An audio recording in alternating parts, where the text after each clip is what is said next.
Good afternoon, my name is Anna Kalczynska and here are the latest world news. British Prime Minister Keir Starmer is hosting a high-level coalition of the Willing Summit in London, bringing together Ukraine and key Western allies to coordinate fresh military and financial support for Kyiv. The London gathering comes as Western allies intensified pressure on Moscow, with both the US and the EU announcing new sanctions targeting Russian energy exports to weaken its energy and war economy.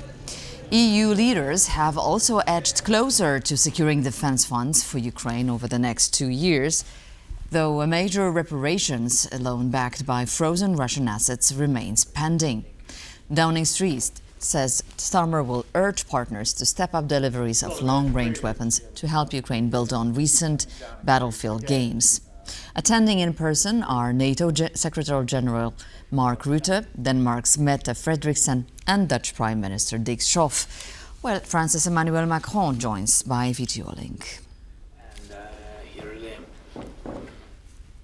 Ahead of the high-level coalition of the Willing meeting in London, Ukrainian President Volodymyr Zelensky sat down for talks with UK Prime Minister Keir Starmer.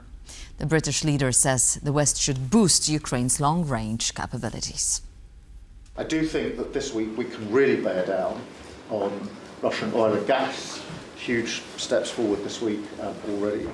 I think there's further we can do on capability, particularly long-term, long-range capability, and of course the vital work of the coalition are Willing. Yes, I agree with you, and that Putin doesn't show that he wants to stop the war, and he really began steps pushing us to such humanitarian disaster. What he wants to organize this winter is, of course, with attacks on energy, on gas, on water supplies. Yeah. It's understandable what to do. I'm very thankful to you that we are not alone in this situation. 4 people have been killed and 12 injured in Ukraine's Zhytomyr region after a man detonated an explosive device during a document check at the Ovruch railway station near the Belarusian border. The blast happened late Friday morning as border guards were verifying passengers' documents on a station platform. According to Ukraine's national police, the suspect triggered the device, killing himself and 3 others on the spot. 12 more people were taken to the hospital with injuries.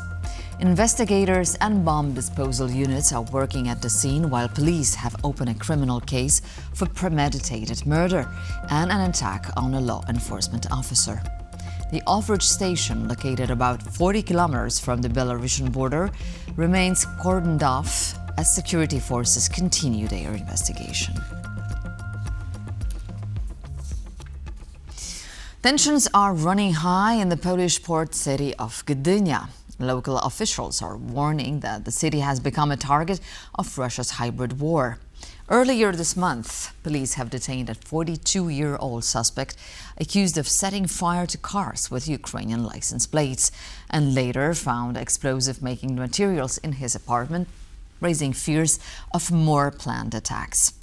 Our reporter, Aisha Abashi, is in Gdynia with more. We are in Gdynia, Poland's Baltic port city, where the local authorities are calling on the government to strengthen the police forces. They are saying that Gdynia is becoming more and more the target of Russia's hybrid war. So the warning follows a series of anti-Ukrainian attacks, several cars with Ukrainian license plates set ablaze, and an attack on a restaurant with the Ukrainian flag on display. They're also saying that this is not only a way to antagonize the Ukrainian community here, but it's also because Gdynia is a strategic hub, a port, a NATO port that has been delivering military aid to Ukraine since 2022. Now, we will be speaking to the council members who have co-authored this resolution for the government, and we will also be speaking to the local police to know more about the situation. For now, stay tuned to TVP World. This is Aisha Abachi reporting from Gdynia.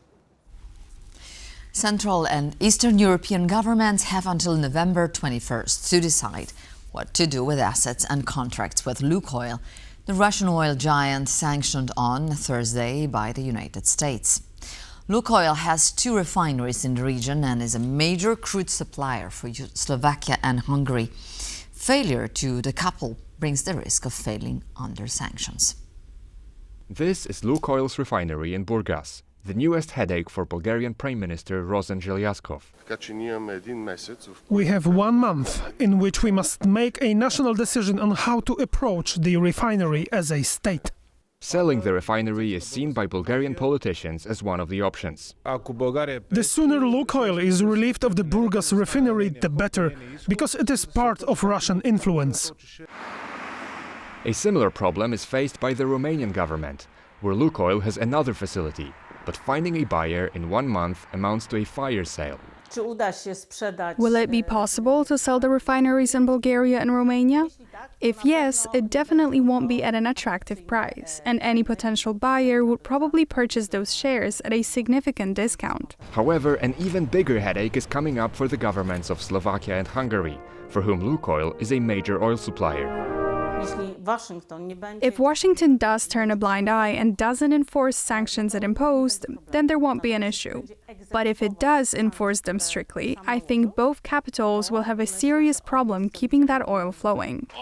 Hungarian Prime Minister Viktor Orbán has already said publicly that he's looking for a solution. We are working on how to circumvent this sanction. The Slovakian government is likely to look for a sanctions exemption to be able to continue purchases of Russian crude. Any further actions taken by CEE governments depend on how exactly the sanctions are applied. So it's all very wobbly, and in many ways it remains to be seen whether those sanctions will really be enacted. One thing's for sure, the region's energy map is in for a redraw. Canada is ready to pick back up on trade renegotiations with the United States. Canadian Prime Minister Mark Carney said that Canadian officials are prepared to build on past bilateral discussions and are now waiting for the U.S. to express readiness as well. The United States has tariffs against every one of their trading partners to different degrees. And it's in that context that our officials, my colleagues, have been working with their American colleagues on detailed, constructive negotiations, discussions on specific transactions, specific sectors, steel, aluminum, and energy. And a lot of progress has been made. And we stand ready to pick up on that progress and build on that progress when the Americans are ready to have those discussions, because it will be for the benefit of workers in the United States, workers in Canada, and families in both of our countries. US, France, Canada or South Korea. Polish authorities have begun talks with governments of countries from which Poland can source the technology for its second nuclear power plant. If everything goes according to plan, Poland expects to finish construction of the facility in 2040. Officials in Warsaw have already talked with representatives from Washington and Paris. Ottawa is next in line, and for now there are no talks scheduled with Seoul. The country has just started the construction of its first nuclear power station, with reactors sourced from the American company Westinghouse. Poland wants to reach around 20% share of atomic energy in its energy mix. That's a far cry from the regional leader in this regard, which is Slovakia, which gets almost 70% of its electricity from nuclear power stations.